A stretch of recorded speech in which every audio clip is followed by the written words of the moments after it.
Uma resolução da Agência Nacional de Saúde Suplementar, ANS, assegura aos funcionários demitidos e aposentados a manutenção do plano de saúde empresarial. Pela regra, fica garantida a cobertura idêntica à vigente durante o contrato de trabalho. Os demitidos vão poder permanecer no plano de saúde por um período equivalente a 1/3 do tempo em que foram beneficiários dentro da empresa, respeitando o limite mínimo de 6 meses e máximo de 2 anos. Já os aposentados que contribuíram por mais de 10 anos podem manter o plano pelo tempo que desejarem. Para ter direito ao benefício, o ex-empregado deve ter sido demitido sem justa causa e ter contribuído no pagamento do plano de saúde. A resolução entra em vigor em 90 dias, depois de 90 dias após a publicação. Já estão em vigor as novas regras de planos de saúde para funcionários aposentados e demitidos. Terá direito ao benefício o ex-empregado demitido sem justa causa que tiver contribuído no pagamento do plano de saúde da empresa. Os aposentados que contribuíram por mais de 10 anos podem manter o plano pelo tempo que desejarem.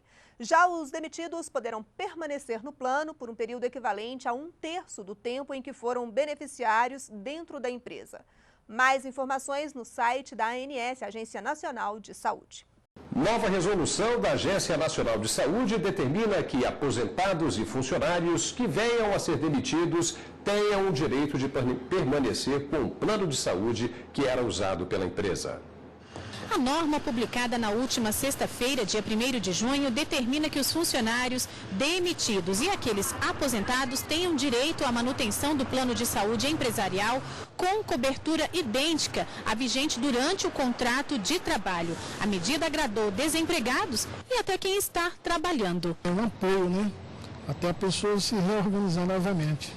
Mas para ter o direito ao benefício, o ex-empregado deverá ter sido demitido sem justa causa e deve ter contribuído no pagamento do plano de saúde. E agora terá que assumir integralmente a mensalidade após o desligamento. A norma regulamenta um direito já previsto em lei desde 1998. Os desempregados demitidos poderão permanecer no plano de saúde por um período equivalente a 1/3 do tempo em que foram beneficiários ainda quando estavam na empresa, sendo respeitado o limite mínimo de 6 meses e o máximo de 2 anos. Já os aposentados que contribuíram por mais de 10 anos podem manter o plano pelo tempo que desejarem. O presidente da Associação dos Aposentados e Pensionistas do Distrito Federal ressalta que a medida é um auxílio para quem deixa o serviço.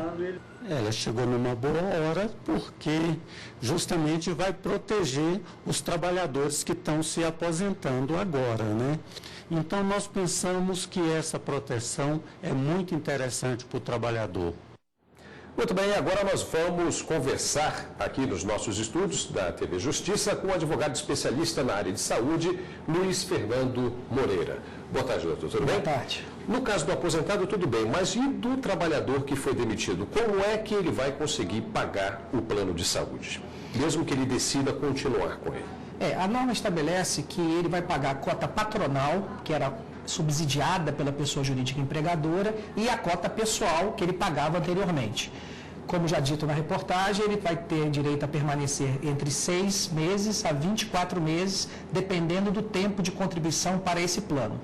Importante também ressalvar que se trata de planos novos, ou seja, adaptados à legislação. Não vale para planos antigos, ou seja, anteriores a 1999. Tá certo. Nós temos algumas perguntas feitas por nossos telespectadores e vamos ouvir a primeira. Meu nome é Ruth, eu sou cabeleireira. Eu gostaria de saber se apenas funcionários seletistas são beneficializados. E então, doutor? Não, a norma vale para servidores públicos e vale para seletistas, desde que haja sido contratado um plano coletivo na modalidade empresarial, ou seja, a pessoa jurídica empregadora é que contrata o plano com uma administradora. Tá certo. Vamos então ouvir a segunda pergunta. Olá, meu nome é Eric, sou vendedor. E se a empresa fechar, os ex-funcionários terão ainda o plano de saúde?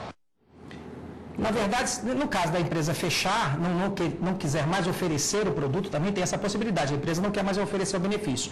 Poderá haver a chamada portabilidade especial.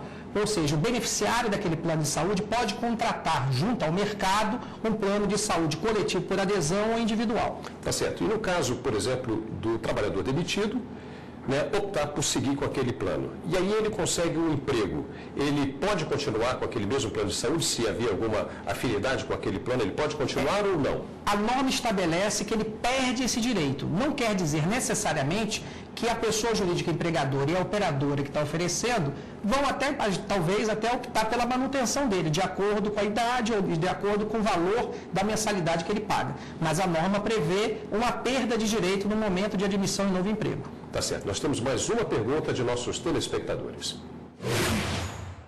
Meu nome é Dayan, sou estudante e eu queria saber se o ex-funcionário pode alterar o plano de saúde. E então, doutor, como é que fica essa situação? No momento da dispensa sem justa causa, ele tem a opção de permanecer no plano dos ativos ou no outro plano que a empresa vai contratar junto à operadora. Nesse momento, ele só pode permanecer nesses dois planos. Como ele falei anteriormente, ele pode optar pela chamada portabilidade especial, ou seja, ele não tem interesse em permanecer nesse, mas busca no mercado um outro plano alternativo. Mas no caso dessa resolução da ANS, ela já não existia antes? Esse negócio, tinha a impressão de que, por exemplo, o trabalhador demitido ele teria condições de continuar. Isso existia? Como é que ficou essa situação? Na verdade, essa norma já tem previsão dentro da Lei de Planos de Saúde, que são os artigos 30 e 31 da lei, que tratavam do dispensado sem justa causa e do aposentado. E já tinham sido regulamentadas por uma resolução do Conselho de Saúde Suplementar. A bem da verdade, o que a agência fez foi clarificar o entendimento a respeito da matéria. Ou seja, dar à opinião pública informações mais precisas a respeito dos seus direitos em relação à manutenção dos planos de saúde. E esse tipo de resolução pode causar algum problema ou uma retaliação, por exemplo, por parte das seguradoras? Normalmente as seguradoras têm uma certa resistência em continuar oferecendo planos de assistência à saúde para dispensados ou aposentados que não seja o plano dos ativos, porque aí nesse caso ela tem a segurança de que vai estar ainda uma pessoa jurídica por trás daquela relação, mesmo que a responsabilidade seja do ex-empregado ou do aposentado de pagar.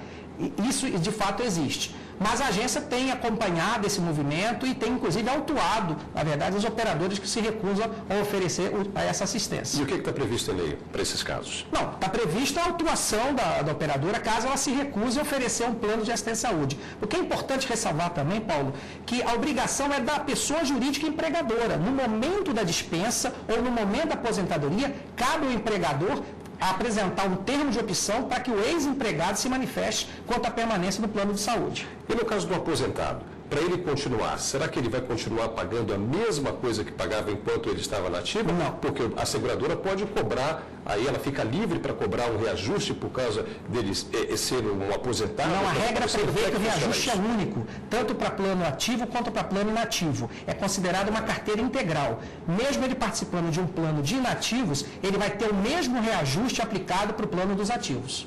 Ah, tá certo. Doutor, muito obrigado por sua participação aqui no Jornal da Justiça, primeira edição, e até a próxima. Ok, obrigado.